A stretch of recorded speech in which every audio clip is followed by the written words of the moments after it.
Welcome to Visionary Voices Exchange, the podcast that disrupts how we think about blindness and low vision. So join us as we amplify the voices of individuals, families, and professionals living, learning, and thriving with blindness and low vision. We're your hosts, Janet LaBreck and Carlos Servan. Welcome to Visionary Voices Exchange. I am Carlos Servan, and I have my co-host here, Janet, who is going to be interviewed today. So go ahead, Janet, say hi to our friends. Hello, everyone, and welcome to Visionary Voices Exchange. Thank you, Janet. Last week, I was interviewed. I was on the hot chair. Now Janet's going to be in the hot chair because I got training on Detective Academy, so I know how to ask questions to the criminals. All right. I'll ask the tough questions. Okay, I'm ready. So, Janet, tell us a bit about you. As you know, this is a podcast to talk about blindness and visual impairment, as well as dealing with the misconceptions and so forth. So why don't we start when you were a child and how you became blind, and how was that for you and then for your parents? Sure. I actually remember being able to see very well in a classroom, and I can remember being able to see the blackboard, and I can remember sitting, at my desk and being able to put a book flat on the desktop, just as all the other kids did, and read from that book, until one day I started having trouble with seeing what was in that book. And I was having trouble seeing the blackboard, which, you wouldn't necessarily think that that's a major issue. There are kids that, need glasses and have trouble seeing from distance or how old were you? Closer. I was in elementary school, so okay. It was definitely pre-12 years old. And the problem persisted and kept going on. And I thought maybe that the issue was just that I needed to be closer to the board, to the blackboard, to see what the teacher was writing on the blackboard.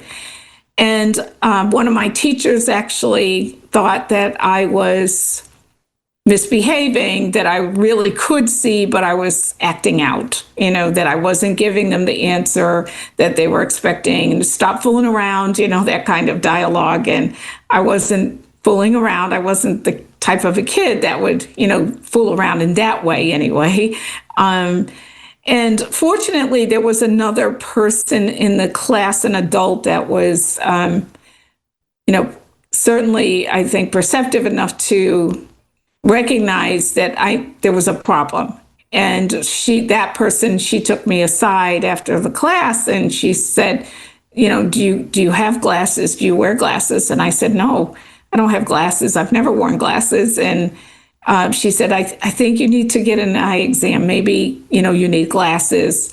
And so my parents, started this pilgrimage of going to your traditional optometrist in the community.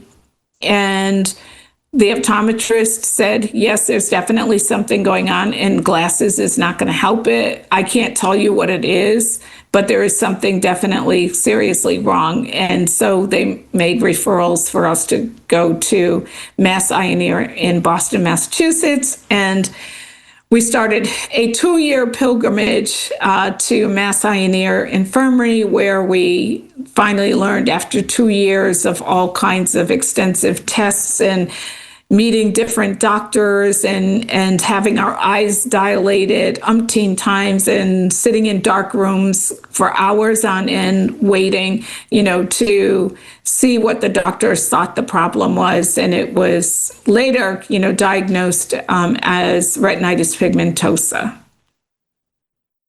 Okay, so you were still in elementary school, then the doctors confirmed or told you are going to be blind or you're legally blind. How did you take it being that young? Well, it was very confusing, because at that age you're certainly not thinking about eye diseases, or you're not thinking about going blind. And I'll just give you a little bit of a background on retinitis pigmentosa. Yeah, traditionally, what happens is that we start having trouble seeing at nighttime. And so I can remember playing with the kids in our neighborhood and with each other, my other siblings, because there are six of us. And when it started to get dark, we would always stop, playing, because we just figured, well, it's getting dark. Everyone's having trouble seeing, so we stop playing. And so traditionally, this particular eye condition, as well as other similar retinitis pigmentosa type diseases, there is no cure for this disease, and it's progressive and degenerative. And so you start by losing your night vision, and eventually what happens is your vision is continually decreasing. And so you're having more difficulty with seeing at night, you're having difficulty with reading, you're having difficulty with depth perception. And so all kinds of different progressions that are going on. And so as a kid, that was really challenging, and it was confusing, actually. Your parents, how do they react it? My parents were interesting because my parents, neither one, had a high school education.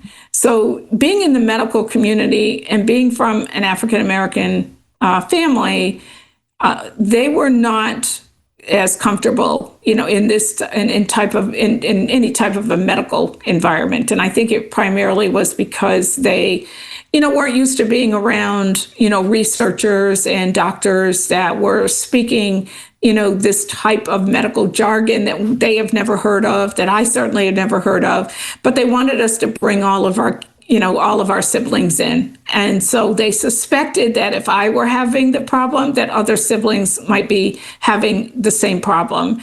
And sure enough, yes, it was 4 out of 6 of us were eventually diagnosed as having this condition. And, it's very confusing. And I remember coming home, and we would be in that hospital from 6, 7 a.m. in the morning. We would drive 2.5 hours from our home into Boston, and we didn't leave the hospital till 7, sometimes 8 o'clock at night. And I literally mean these were long, grueling days of just being, examined by multiple doctors and researchers. And so it was very frustrating. I remember coming home and laying on my bunk. I was on the bottom bunk. My sister was on the top bunk. And I remember laying in my bed. I did not cry. I remember just trying to say that word, retinitis pigmentosa. And I was trying to spell it. I didn't know how to spell it. And that was bothering me more than anything, trying to spell the word, but just being very confused. So now you are blind, you are confused. How do you deal with it? Well, it's interesting because I was in public school at the time, as well as my other siblings, and I was not part of this part of the conversation, but it was decided that the school system that I was in and that my brother was in, that they did not have the appropriate educational expertise to give us the educational tools that we needed. If we were going to be blind, totally blind, no vision, eventually, they thought that it was important for us to be thinking about and learning the compensatory skills, those tools, that you talk about, literacy, braille, talking about, being exposed to cane travel, to learning how to navigate in the community if we were going to be, obviously losing our vision. And so it was decided that we would go to a blindness school and we would live there. So that was even tougher because when you're a kid, it's kind of exciting. You feel like you're going off to camp and you feel like you're going to have all this fun and you're going to meet all these new people. And it was exciting. And until my parents walked out and left us there. And then that felt just like we were dropped off, and they did it very sensitively. It's not like they just walked away like they didn't know us or anything like Right. that. But it was just sort of abrupt, that we all of a sudden, I was in a community, I was in a place where I didn't know each other. My brother was not allowed to see him right away. He was on one side of the campus because he went with me on the boys' side, and I was on the girls' side. So it really, literally was like a college campus, but we did not really get to see each other that much initially. So now you're in a school for the blind. You know you're blind. How about the attitudes or the conceptions about the blind? Did you learn more about blindness? I still did not understand why I was there, why I was at this school for the blind, because I could see. I Okay. met people there who could not see. So it was confusing for me. And I think I, pretty much spent the first part of a week watching the kids just move around and navigate. But I would watch them and they would walk into a wall, or what I perceived as they would walk into a wall, or they would walk into a table. And I thought, why isn't anybody helping these kids? So they didn't use canes? They had a cane. Oh, okay. Some did, some did not. But, typically when they were in their cottage or dorms where we were living, they didn't necessarily use a cane. But exactly. And I did not, no one told me that, this is the way that they navigate. They were exploring their environment. They were learning their environment, how to move, through where things were positioned, where furniture was. And it wasn't like they were getting hurt or anything, but it was, the concept to me was just so foreign that I thought that no one was helping these individuals. So now tell us more about finishing your high school. And I know you went to college because you became director of an agency for the blind. But tell us about what makes you go to college. At one point, you knew you could get higher education. Did another blind person motivated you? Who was the motivator?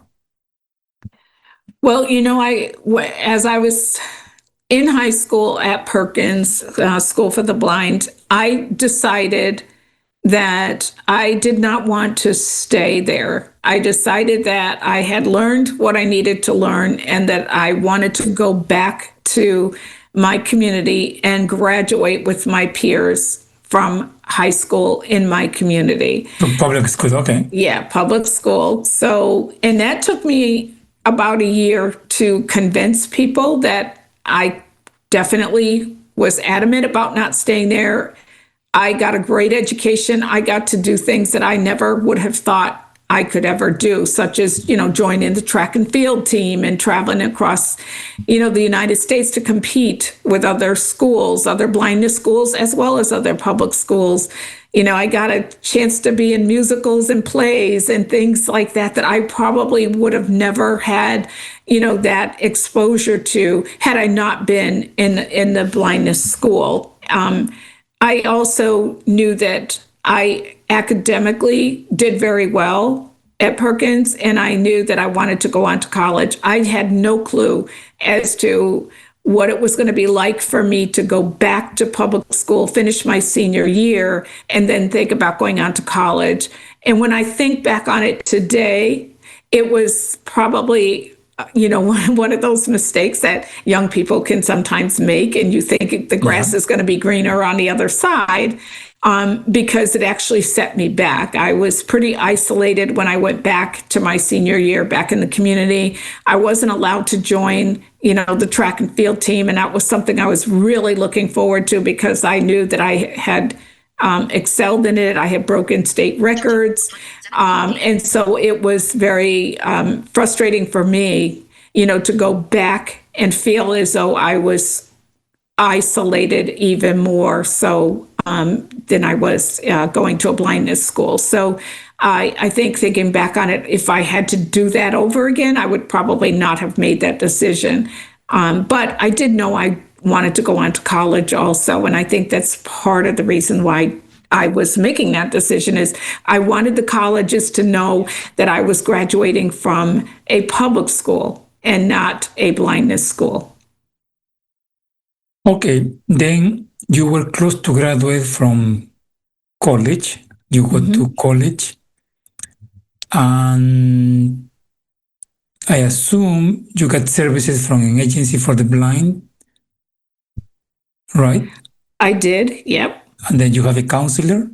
And how was that relationship with your counselor? Do the counselor have high expectations, no expectations? You know, it's interesting because when I met my very first counselor, it was a male, and that counselor pretty much had low expectations, of what I should be thinking about doing or what I could actually, major in college. So I was not very happy with that particular counselor. And so I asked for a new counselor. Why And, you were not happy with that counselor? I'm sorry. well, because I think, that in the field of rehabilitation or anytime you're working, with young people, whether it's disability or other, related issues, that you look to people, at least I did, look to people who want to inspire you, to motivate you. I thrived on that. I needed that kind of guidance and I wanted that kind of encouragement. And I did not receive that. As a matter of fact, I was told that I shouldn't even think about going to college because no one else in my family had gone to college and that I probably wouldn't do as well in college. And that I, just was not happy with that particular, response for someone. So it was very frustrating for me, to have had that experience. And I really wanted somebody that could motivate me, but also that was going to be a good resource for me. So, what makes you be that way? I mean, that resilience, that assertiveness that you have. Did you were born with that? Did your parents instill that on you? How? What makes you be that way? Well, I do think obviously my parents played a big factor in that. Here they were living with 4 out of 6 kids, that were Without higher education. yes, either without a high school education. These two individuals, my parents, were probably, the most motivating factor for me because of the fact that they did not have an education that way, but they were also not letting us off the hook either. I at first when I went off to Perkins, I thought this is great. We had people that would do the house cleaning. We had people that would do the cooking. And I thought I had just died and went to heaven because I thought, oh my God, we have maids, we have cooks. Right. I never was expecting anything like that, but I also wasn't expecting that we had house parents that just did not tolerate much at all. And their expectations were very high. But so were my parents. My parents, would say to us, well, okay, so guess what? Your room still needs to be cleaned. The dishes still need to be washed. And we used to beg my mom for, let's go get a dishwasher. Why can't we have a dishwasher? And my mother would always say the same answer, because we have 6. We don't need a dishwasher. We have 6 of you right here. Get the dishes done. And so they didn't let us, off the hook just because we were going blind, just because we couldn't do things the same way that every other kid did. And 2 of my siblings were sighted. So that was also a very interesting dynamic sometimes too. I'm so glad you're talking about that. And I hope when parents listen to you, they realize the importance of don't letting their blind kids get off the hook, but keep having the expectations like if they were not blind, right? Yeah. Yeah. What Yeah, else did you tell those parents? it makes a huge difference. And I think also, my parents, I'm sure, were devastated. You can't possibly go through something like that and have a bunch of doctors that you've never seen before, Yeah. a disease you've never heard of before, the fact that there's no cure. There is no way that it didn't impact them on, a personal level, their marriage. There's a lot of adjusting there and a lot of guilt, I'm sure, there. But they didn't let us see that. They had those expectations. And when I told my parents I wanted to go to college, they didn't discourage that. They said, okay, we don't have the money, but there must be some place out there that can help you, at least to get some money so that you can go on to college. Cool, cool. Now, I when I became blind, I very much tell people my girlfriend and I kind of broke, and I felt like maybe I wouldn't be able to date or have a family. In your case, how was that? Sometimes blind people have a taboo, especially when we are adults, to talk to blind kids about dating. And it's something that I think we need to make it normal. Do you have a hard time dating? Do you were concerned about dating because you were blind? Yeah, sure.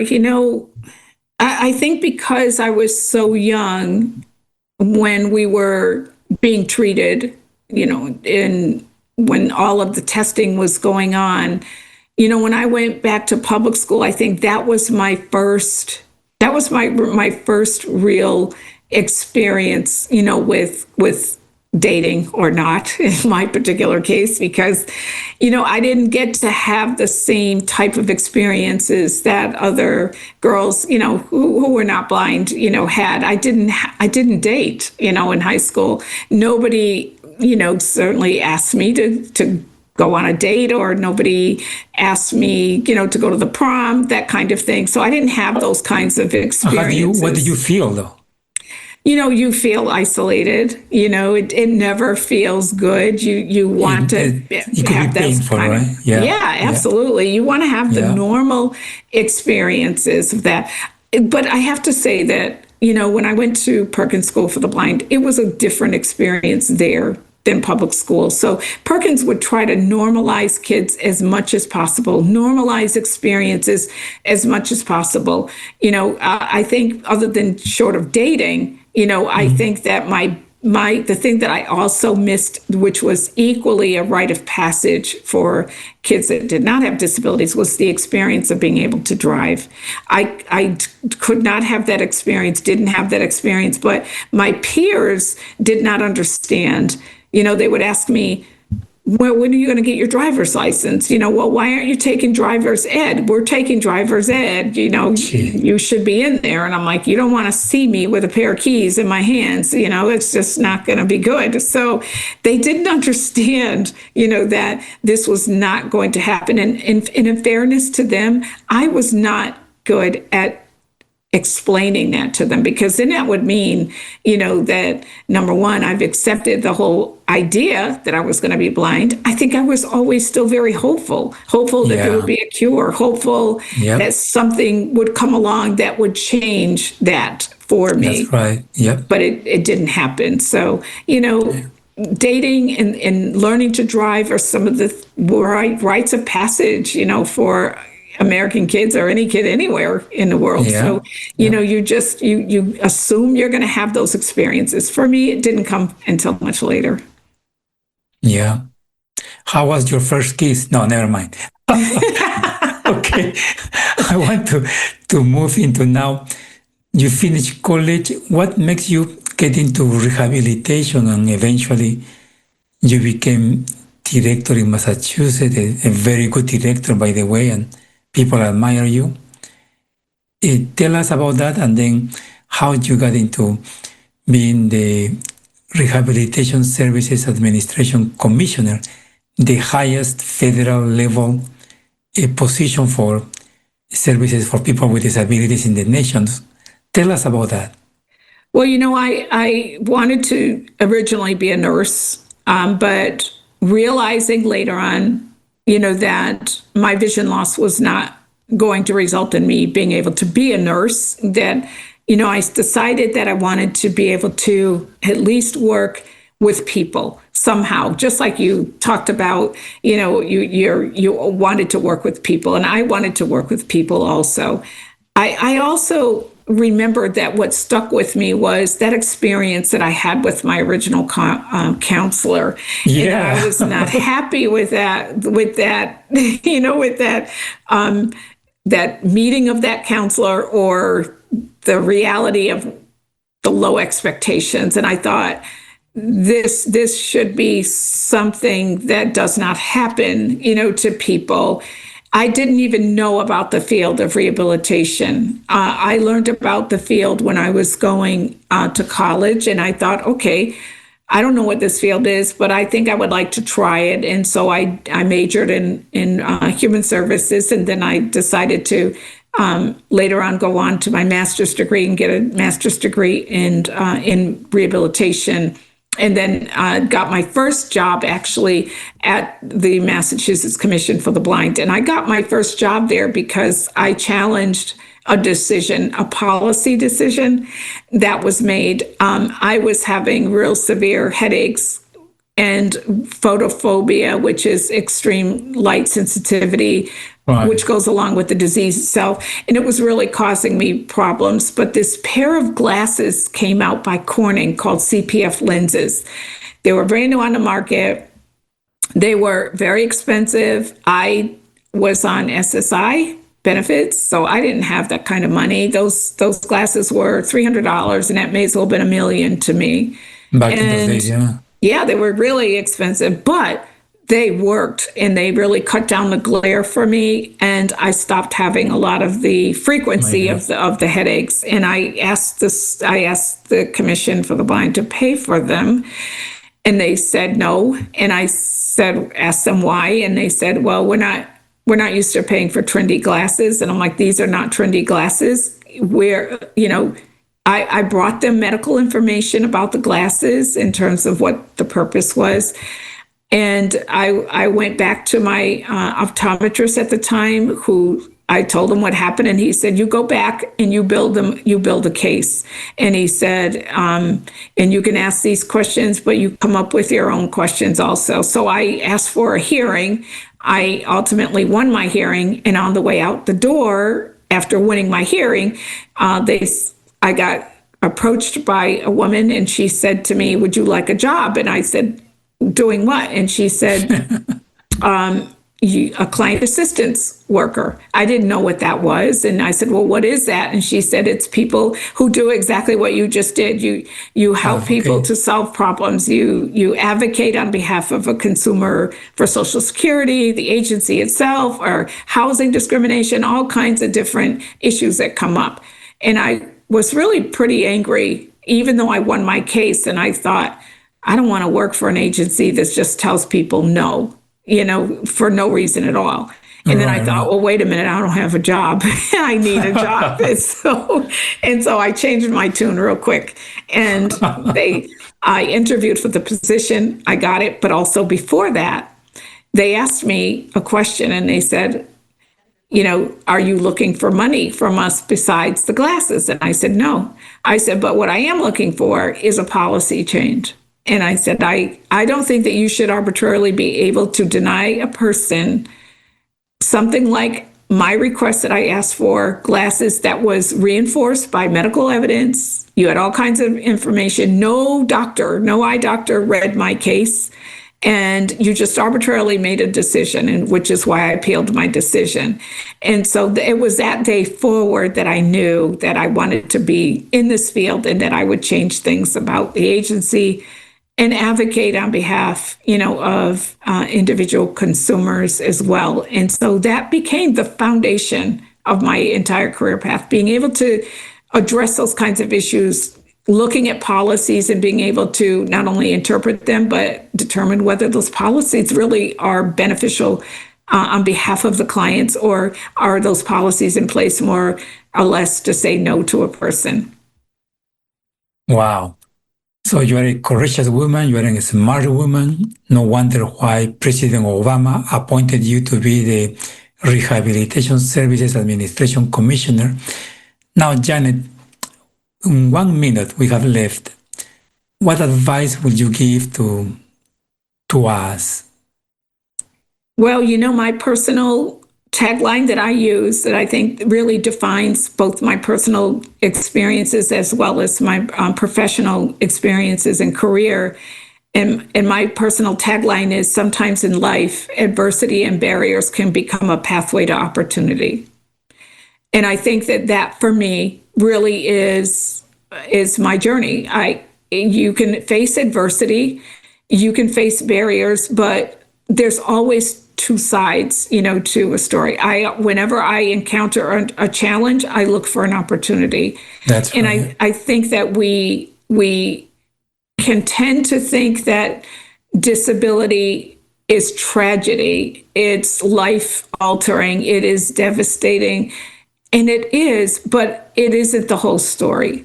That there is another side, to that story. If you can see the opportunity, if you can navigate your way to people who can be inspirational, motivational, encouraging, and it's never going to be a smooth journey. There's always steps forward and steps backwards. But I really believe that if I think about it in that way, sometimes in life, adversity and barriers can become a pathway to opportunity, that will put you on a path and that will guide you the way that you are trying to achieve either your career or personal success of any kind. But you don't do it alone either, that you seek out, the people who can be your guide star. And I think that's been my journey. And I've been able to take advantage of people who have helped me to get where I am. Well, Janet, thank you so much for all your wisdom, for all your passion, for your courage. In short, when we face obstacles, we have a choice to do nothing or to do something about it. So look at Janet. She became a commissioner. Don't forget to like us. Don't forget to subscribe and listen to us next Thursday. Thank you, my friends, for listening to us. Want to say anything else, Janet? No, thank you for having me as a guest. And I'm looking forward to our next show together. Yes, and we are going to interview more folks. See you next time.